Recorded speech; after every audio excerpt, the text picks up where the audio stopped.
Perhaps this is a little off-brand for me, but I'll be damned if I don't love some good old-fashioned early 19th century drama and crazy outfits. I'm Keegs, and let's talk about all the drama that happened in Season 1 of The Gilded Age. To start off, I want to say that I really enjoyed this season, and I think it's a worthy successor to Downton Abbey. And if you enjoyed Downton Abbey, then I think you should give this a try because it's pretty good. I think you'll like this too. But for now, let's get into spoilers. So this is my spoiler warning so that we can talk about exactly what happened. Like any good period piece, this has a ton of characters, and they are very complex and very dynamic, always changing. But I think the core characters are listed like Agnes and Ada, Marian, Peggy, the Russells, and maybe the head butlers. And I think that's kind of a good core for what this show is, and its main cast, I would say, that get 90% of the screen time. And at first I thought, the Russells, new money moving in, disrupting the status quo, and they're going to be kind of antagonistic through the entire series. But really, you kind of learn really quickly that, or at least I did, I started rooting for the Russells, and I'm like, okay, I actually like these guys, and I like the way that they are disrupting the social order and kind of getting their foot in the door and doing all that. So I really like that, and there's really just also something about a, family that comes not from old lines of money, but works their way through sheer determination and will to get to where they are now. After the season, I think Mr. Russell is one of my favorite characters. He is so fair and generally level-headed, but he is so freaking ruthless, man. He is not a dude you want to cross, and he proved it multiple times. I mean, one dude ended up killing himself for how ruthless he was. And, just speaking on that politician real quickly, if you're going to screw over a, ginormously successful businessman, you got to be prepared to play the game. I mean, you killed yourself immediately. You weren't even broke yet. You were anticipating being broke, and that's why you killed yourself. I mean, I understand you didn't want to live with the shame of what you did, but I think it was a wee bit premature for you to go and off yourself, because if you had waited one more day, you would have been okay.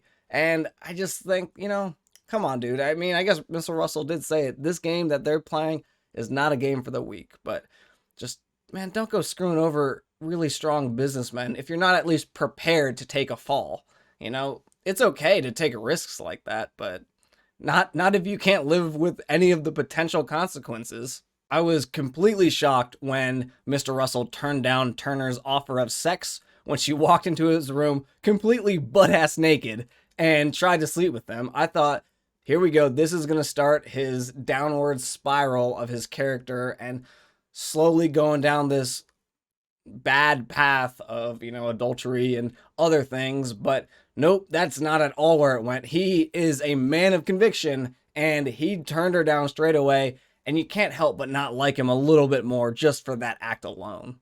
Mrs. Russell is also a major player in the show, and her knowledge of social society is just top notch. She understands all the inner workings and kind of how to play off of different people and what they should expect from her and what she expects of them.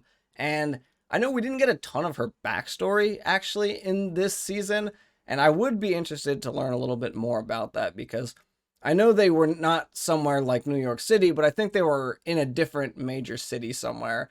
And I would like to know where she learned how to essentially act this way and how she learned how to interact with the top 1%ers in the city, because I think that would be kind of interesting to learn. She had to have learned these skills from somewhere, but I guess it's possible that she's just so clever she's picking it up as she goes along. Agnes and Ada are really fun and really put off some Aunt Zelda and Aunt Hilda vibes if you're familiar with Sabrina the Teenage Witch, which I think is probably some inspiration was taken from that. But anyway, Ada's also really cool to me because I think her understanding of the game and how to play in society is really underrated, especially for her family. I think she has an insight to situations that I almost said Zelda, that Agnes doesn't have. And she can kind of see how people are feeling and what people are thinking. I think she's more of a people person, whereas Agnes is more of the logical one and what people should logically do and look for. But Ada can, I mean, when Peggy was leaving with the suitcase, she immediately put it all together. She was like, oh, I know exactly what's happening here. And I thought she had a few times throughout the series that she immediately puts these things together, and you can tell, but she also ain't no snitch. I feel really bad about what happened with Marian and Mr. Rakes when he just stood her up there at the end. And I know that hurts now, girl, but it's for the best because that dude wasn't it. And another thing is, I don't understand why Mr. Rakes went along with this for so long. You could say, like, hey, he changed his mind, he started mingling with other people and said, hey, there's more out there. But Marian never had any money. And I think he mingled for so long, and they were, courting for months, essentially. He should have known way sooner that Marian wasn't the person for him. So I don't know why he kept going back and kept asking to see her and do things with her, because, I mean, I just don't really understand why he put in so much effort and then said no at the end. I felt like, sure, he said, propose right at the beginning, right as soon as you move to New York and do all that happy stuff. But you were there for so long, you kept courting through the whole time. So I just don't understand why he kept doing it. One of the biggest pieces of drama that unfolded in the final episode was that Peggy's son is still alive. So she's going to be going after him, presumably next season, and trying to track him down now that she has a starting spot and where to look, though I'm not sure it'll go down exactly how she wants it to. But that is a girl that did not need any more drama in her life. I mean, she was already in a fight with her father because he didn't want her to be a writer. She also had a sort of falling out with Agnes, being Agnes's writer, and I mean, they left on good terms, so it's not super drama-y. But then she's constantly dealing with Marian's problems all the time, and now she's got her child to worry about. Man, this girl can just not catch a break. I do wish we would see a little more of her writing and journalism. I thought that's some of the most interesting parts about Peggy, and I like Peggy as a character, and I really like her editor too, and I kind of wonder if they're laying some groundwork for maybe a romance or a couple in the future between the two. Agnes is always doing work as well, and does she have a job? Does anybody know? I feel like she's making money. I mean, I know she was rich before, but I assume she is somehow getting income still, because everything she does looks important and like she's busy and she's got all these letters to write and people to talk to. So I kind of wonder if anybody knows or suspects what Agnes's job is. Let me know, because I'd be really interested to learn about that. I also think Agnes's social sense is kind of interesting, because I think when Agnes was young, she had the peak social awareness and understanding of the game. But I don't think she's aging with the times, or at least not adapting, and kind of stuck in her old ways. And I think that's going to come back to bite her in the butt in the long run, because she's just not moving forward, it feels like. The Butlers, Bannister, and Church are also really fun. They provide some levity to the show and a little bit of relief from the constant swordplay of words that are going back and forth between everybody.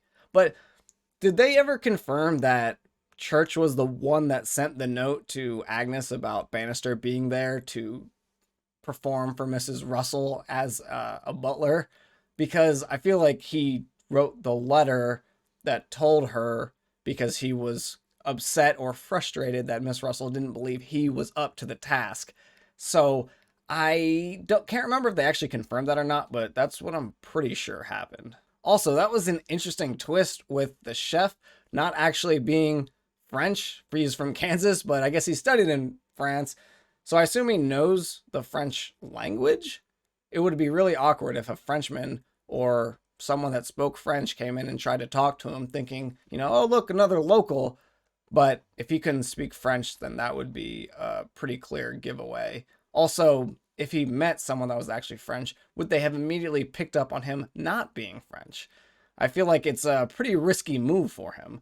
But they got rid of him for a very, very brief amount of time. I mean, literally not even an episode, like a quarter of an episode he was gone. And they got this new guy who was a dick, and I thought, oh, this is going to be a new kind of angry chef, and he's going to be really mean to the staff and stuff. But I did not think he was just going to be completely incompetent. I mean, what was that about? Why even have that arc, really? I don't really understand what the point of that super quick arc was, other than to say Mr. Russell's a good guy because he's still trying to keep the Kansas chef on board. The young handmaid Bridget had some pretty traumatic life events, and that was kind of all of her character development, though. It didn't grow off of that or build anything more. Once kind of we learned that fact, then she didn't have any more character development, other than now she's kind of starting to like Jack back.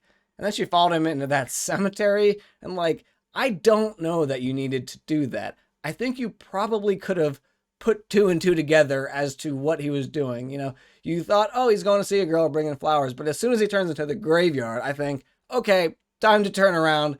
Clearly, he's going to visit someone that's dead, and presumably it's his parents because he's an orphan. We actually never saw what happened to Turner either at the end of this episode. She wasn't in the episode entirely, actually, and I don't think that this is the end of her, because I think she's going to come back with a vengeance. She does not seem like the type to just kind of roll over and die, so I definitely don't think that's the last we've seen of her, but I'm going to just be happy and count my blessings while she's not in it, because she's so devious and always walking around with the chip on her shoulder. It's just exhausting to watch at some point. I like Oscar, I really do, but I feel bad for Gladys if they ended up getting together, because he doesn't really care about her. I mean, maybe like care about her, but he's gay. He doesn't love her in the way that she would expect to be loved, I wouldn't think. So that would be a bad situation all around for them, I think. And I don't know if anybody would really be happy in their relationship. Maybe because he would be richer, he would be happier, but I doubt it. And John Adams, I don't think is actually vying for anyone. I think he's just trying to make Oscar jealous and kind of play with his emotions. So I'm interested to see where this will go, but I really highly doubt Mrs. Russell would ever let that marriage stand too, because she apparently has very high aspirations for Gladys, and I don't know that Oscar is high enough in what her mother perceives. At the end, Mrs. Russell was able to get literally everybody in her house too, which I thought was very impressive, and Mr. Russell strong-armed at least one dude, kind of blackmailed him into going to the party too, which I found extremely entertaining. And I kind of wonder if Mrs. Russell was planning this from the very beginning. I think she was, because it felt like almost out of the blue that she said, okay, Gladys, now it's time for your coming out party, when she was keeping such a tight lock on her for so long. But then all of a sudden, Mrs. Astor's daughter was in there asking to do a dance, and all of a sudden, I feel like it just clicked in her mind, or at least she kind of pieced it together here and here, because why did she go visit Mrs. Astor like a couple days before the ball if it was not because she knew Mrs. Astor would not accept her, and then she knew she would not be able to invite Mrs. Astor's daughter, therefore kind of snowballing this whole effect, because she kind of had a list of demands just ready to go for Mrs. Astor when she got there to apologize. And I think Mrs. Russell is extremely clever and definitely capable of essentially having orchestrated that entire thing. Surprisingly, they didn't actually end with a whole lot of cliffhanger drama. Pretty much most people's drama was wrapped up by the end of the season. Marian's whole guy thing, though sad, it did end and it concluded, and Mrs. Russell was able to get everyone she wanted in her house.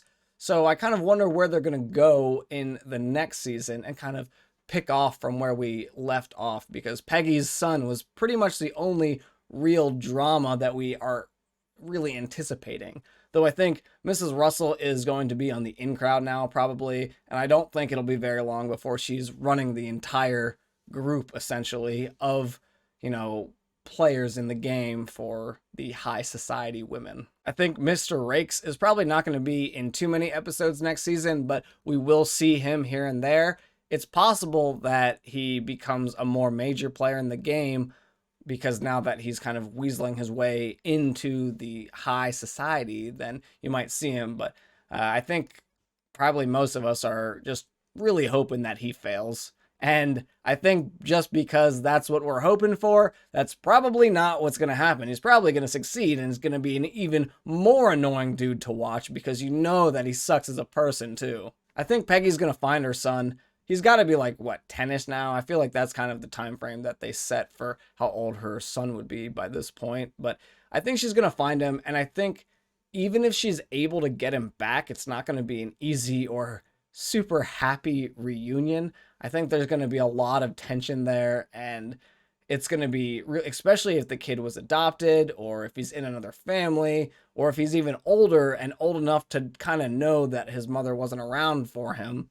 I'm not 100% sure, but I think he can't be that old at this point. Peggy herself is not that old, so it seems unlikely. Anyway, I think that it's just not going to be as easy of a time as she's hoping it will be once she finds him. Mr. Russell, I think, is going to just keep kicking ass and taking names, along with his wife, Mrs. Russell, who will be doing largely the same on the woman's front, I think. Agnes, I think, might slip into a bit of irrelevancy if she doesn't start to adapt and change with the times and really start kind of throwing her weight around. But Ada, I'm hoping, gets a love interest next season, because I feel like in this show, if there's anyone that deserves a love interest, it's her, because she's like the most compassionate one in the entire show. That's pretty much going to do it, though, for my drama talk of season 1 of the Gilded Age. Let me know, though, how'd you feel about this first season? What are some predictions you have for the second season going forward with all these characters? Do you think there's going to be a lot more new characters, about the same, a little bit less? Missing Turner, I guess. But let me know what you think. I hope you've enjoyed my talk, though. I'm Keegs. Have a great day.